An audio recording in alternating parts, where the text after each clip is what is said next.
Okay, dito ngayon mga boss sa Binangonan, Rizal, no? So meron tayo ditong ginagawa ngayon. Sige sir, start mo sir. Okay, sige. Okay mga boss, kung nakikita nyo, tatlo lang yung ignition coil dito, no? So dahil sunog yung ignition coil ni sir na isa. So nandito yun. Sir, saan isang ignition luma sir? Tingnan ko sir. Okay. So ito mga boss, no? Matindi yung sunog, oh. Kapag nasunog yung ignition coil nyo, advice ko lang, wag na muna kayong bumili ng bago. Basta ganito yung sitwasyon na nasunog mga boss, no? Kasi kapag bumili kayo ng bagong ignition coil at isasalpak nyo dyan, susunogin nyo ulit yon. Okay? Swerte kayo kung hindi niya masunog kapag nasunog yung ECU naman doon sa MOSFET nya. So mawala ng function yon. Pero kung hindi nasunog ito, nagkaroon pa rin ng grounded, pag salpak mo doon, masisira pa yung ignition coil mo. So pag ganyan mga boss, nasa ECU yung problema. Kahit na magpalit ka ng ignition coil at susunogin niya pa rin, nasa ignition coil ng problema, nasa ECU yung problema. Kasi grounded po yun. So yung kuryente niya pumapasok dyan, high voltage na siya kaya nasusunog ito, ano. So repair muna natin yung ECU ni sir, tapos balik natin mamaya. Okay. Okay mga boss, so nandito na tayo, ano. Ito yung ECU ni sir na kinuha natin doon kanina sa may Binangonan. Okay. Ang problema nito mga boss, sunog yung ignition coil niya, ano. So kung makikita nyo, may problema dyan, no. So may problema yung MOSFET niya dito, sa ignition coil. Kung nakikita nyo naman, ayan, no, sunog na sunog. So siguro iniisip na iba sobrang bilis lang pag-repair nito, o sobrang dali lang. So pero marami po yung dinadaanan dyan sa loob na yun, ano. So hindi basta-basta po.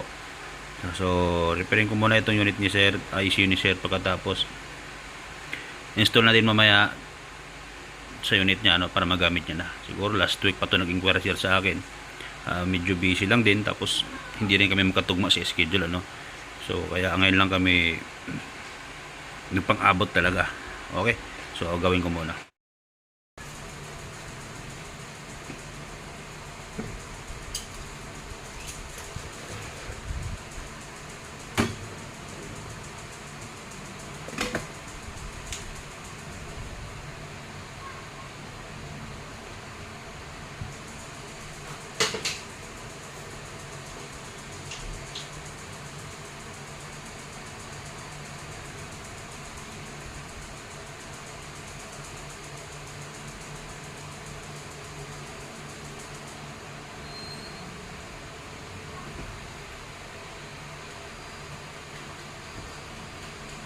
Tanggalin ko muna mga boss, no, yung MOSFET niya.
So ito na siya mga boss, ano.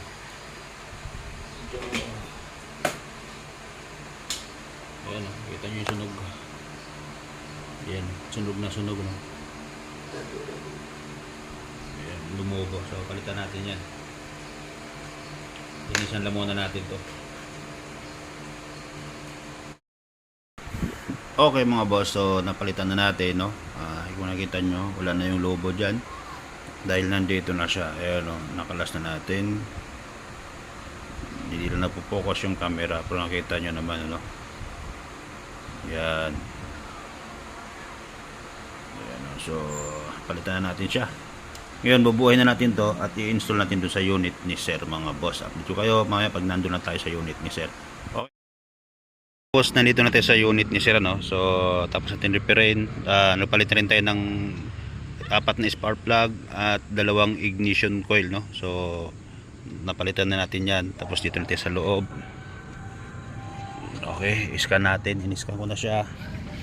Okay, hindi ko pa ito in-start. So, dahil nag-i-scan pa, ayan mga boss. So, meron tayong nakikita kaagad na fault code, ano? So, hindi pa tapos yan. So, malamang sa malamang yun yung dating error code doon sa hindi pa natin na-repair yung ECU. So, antayin na lang muna natin pag natapos na to. Tapos, check natin kung ano yung code na yan na nandyan.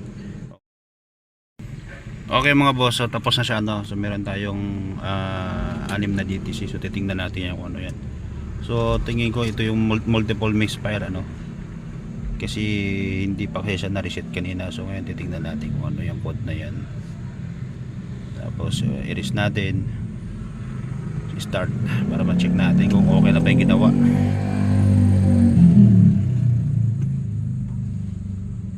Tagal ng connection niya. Yung mga naka-ilaw sa dashboard, yan trouble code, ayan yun sir, yung multiple misfire na sinasabi ko sa'yo kanina. Oo. So buburahin natin yung cylinder at saka ano, yung 3 mayroon, no? Nakita misfire sa 3, ano? So buburahin na lang natin yan lahat para ma-check na natin, tapos ma-start.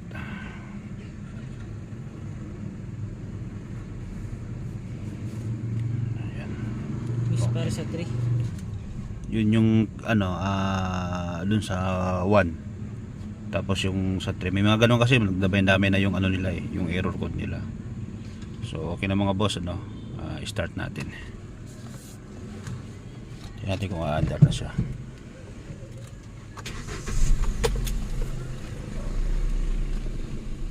Ngayon, dahil goods na yan, tapos naka-start na yan, wala nang check engine. Titingnan natin ngayon yung minor niya doon sa labas kung mapalag pa.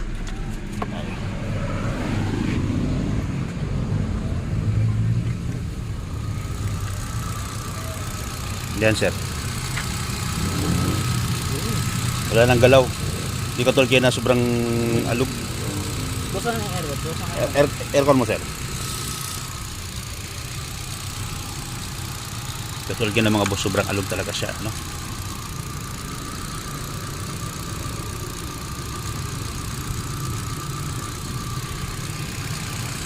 Ayan na, mandar na.